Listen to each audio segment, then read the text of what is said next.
Buying a 3D printer can be super confusing. And when you go ahead and ask people online, almost every single person gives you a different answer. This person says Bambu Lab, this person says Elegoo, this person says Creality, this person says Prusa, this person says the Anycubic. There's so many different choices out there. Also, they'll say this one's open source, this one's closed, this one's like the Apple of 3D printing, this one's like the Android, this one gets to 320 Celsius, this one only gets to 300, this one's fully enclosed, this one is not, this is a bed slinger, this is a Core XY. The list goes on and on and on and on. It's crazy. Which one do I buy?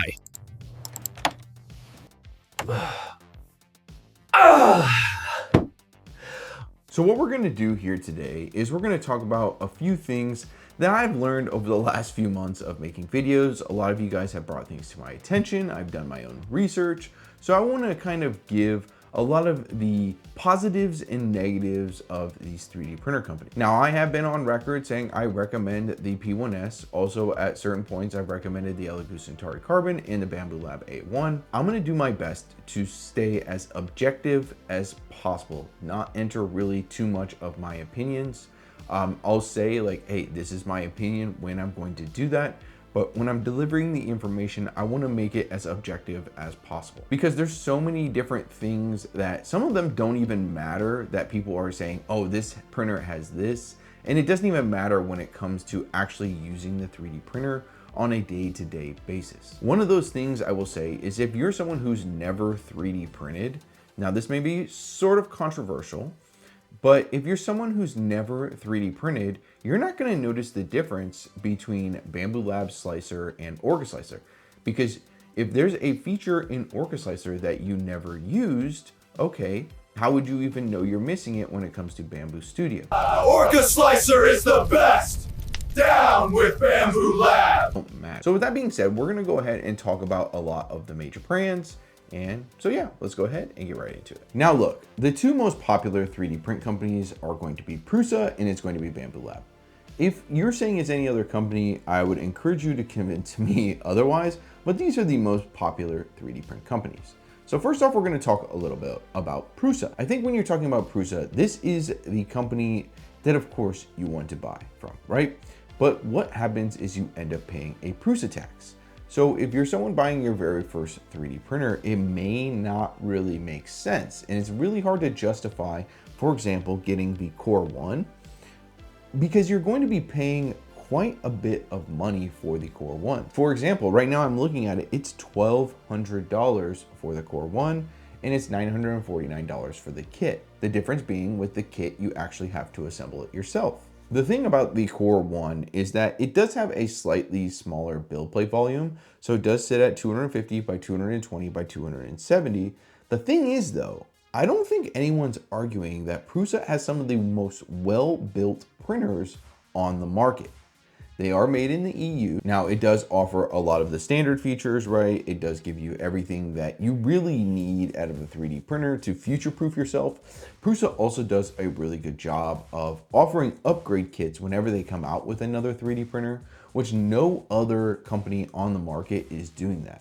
I haven't personally used a Prusa printer, but it is on my list to one day use one of them. I just can't justify the price at this point because I've never gotten my hands on it. So therefore, for a beginner, it's really hard to say, hey, go ahead and spend $950 to get this printer. But they do have class-leading customer service. Like I said, the reliability for Prusa is probably better than any other 3D printer on the market in the consumer space.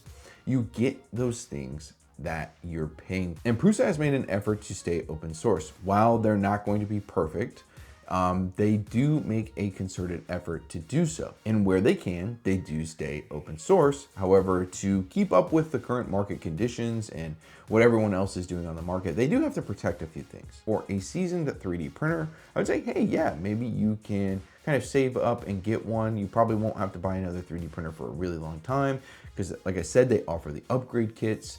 So there's a lot there, and they do offer a lot for the money. I just don't know that I can justify it for someone first looking for a 3D printer. But it makes a great second upgrade option. And frankly, I've never really heard anything bad about Prusa. So getting into probably the #1 most popular 3D print company in the consumer market, you have Bambu Lab. Now, it's no surprise that Bambu Lab, right? I'm talking about them again. I talk about Bambu Lab a lot, and they've always been my #1 recommendation for a beginner 3D printer. And I would still say, if you can swing buying a Bambu Lab printer, it's probably worth it. Most of the time, you're getting a good out-of-box experience. But that can be said for almost every single 3D printer nowadays. Almost every single one, your very first 3D print is going to work. As long as their packaging is good, as long as their QC is good, which is where some of the 3D print companies fail, is on quality control. Most of the time, every 3D printer nowadays gets you a good right out of box experience. It's when you start using these printers for hours and hours and hours that Prusa and Bambu Lab, they continue to hold up. And with all these new 3D printers on the market, it's really hard to say, hey, yeah, they're going to last for this many hours, because no one's really had the time to put that many hours on them. But much like Prusa, they do offer a lot of spare parts. So that's one thing I did forget to mention about Prusa, is they offer spare parts. So Bambu Lab and Prusa, when it comes to spare parts, are just a class above the rest, and it's not even close, right? No other companies are offering replacement parts on pretty much anything that you can purchase. And that really does go a long way with me. For someone who wants to buy a printer and wants to buy something with any sort of technology, I want it to last more than a year, right? And beyond that year, am I going to have support for it? Am I going to be able to buy parts?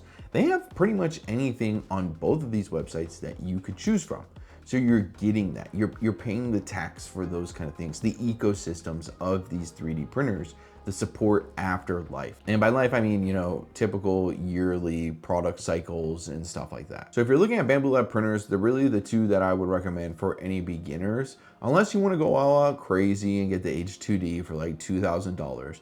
You're looking at the Bambu Lab P1S and you're looking at the Bambu Lab A1. Personally, I steer towards the Bambu Lab A1 because it is their newer product. The P1S is, I bought one, right? I did buy one. I got the combo. I do believe the P1S itself is starting to show its age. However, it's still my go-to printer right now over the Bambu Lab A1. Everything I print usually comes out flawless. It still has some failure detections. For example, since where I left the 3D print in and I started to go 3D print again, it told me, hey, look, we've already rammed this build plate up as far as it can go.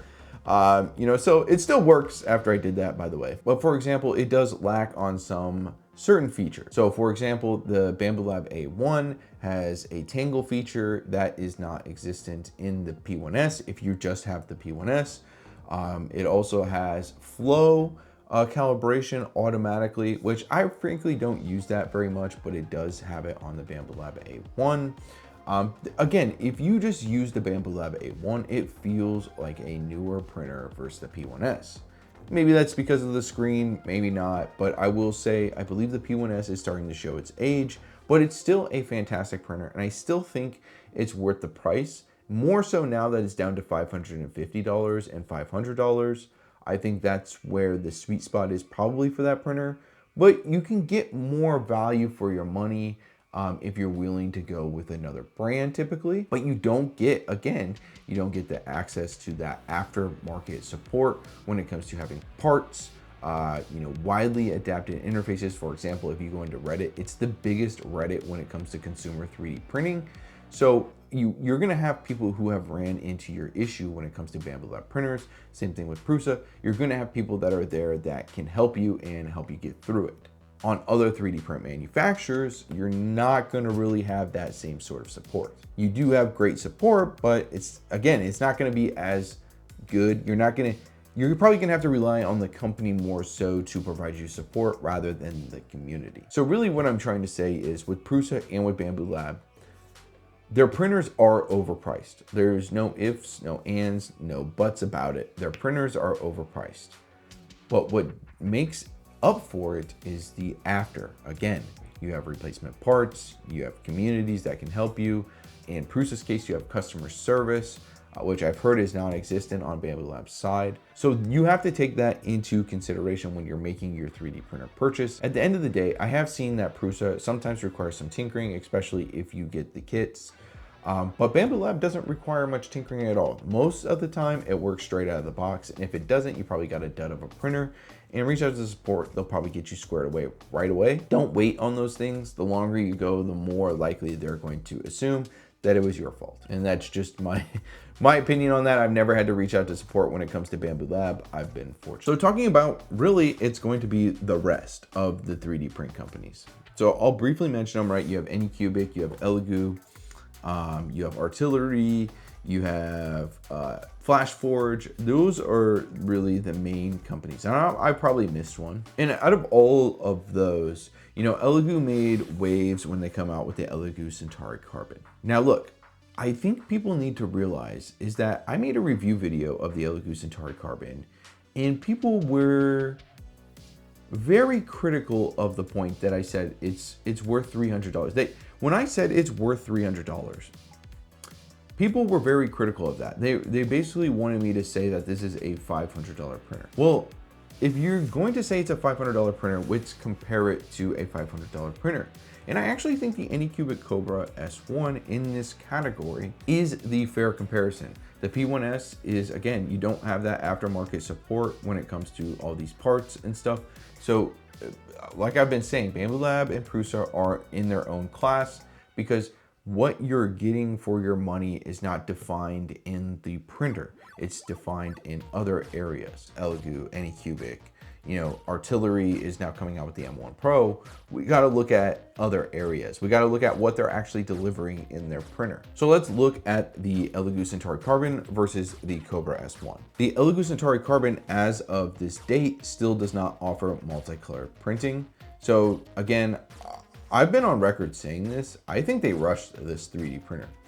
They immediately, after about a month or two, came out with the multicolored port. That is my opinion right there, but I am trying to be objective here. Like, I really don't know how else you can see it. Now they are offering the multicolored port and a new LED bar. It does make the printer a little bit better. But again, let's look at it compared to the Cobra S1. The Cobra S1 has multicolored printing already. The Cobra S1 has an app. While it is kind of glitchy, it does at least have an app. And we don't know what Elegoo's app will look like. They did launch one for their resin printers, but it still does not have Elegoo Centauri Carbon support. Even though you can see the Elegoo Centauri Carbon from the IP address when you're on your home network. So I really don't understand how this has not been added to the app, but again, I'm trying to be objective here. The Anycubic Cobra S1 also has some AI features such as like spaghetti detection, small things like that at least they are attempting that the Elegoo Centauri Carbon does not have. So while yes, you are paying more, and consistently you can get the Anycubic Cobra on sale for like less than $400. I've seen it as low as $380. For $80, it is giving you those features that were cut out of the Elegoo Centauri Carbon.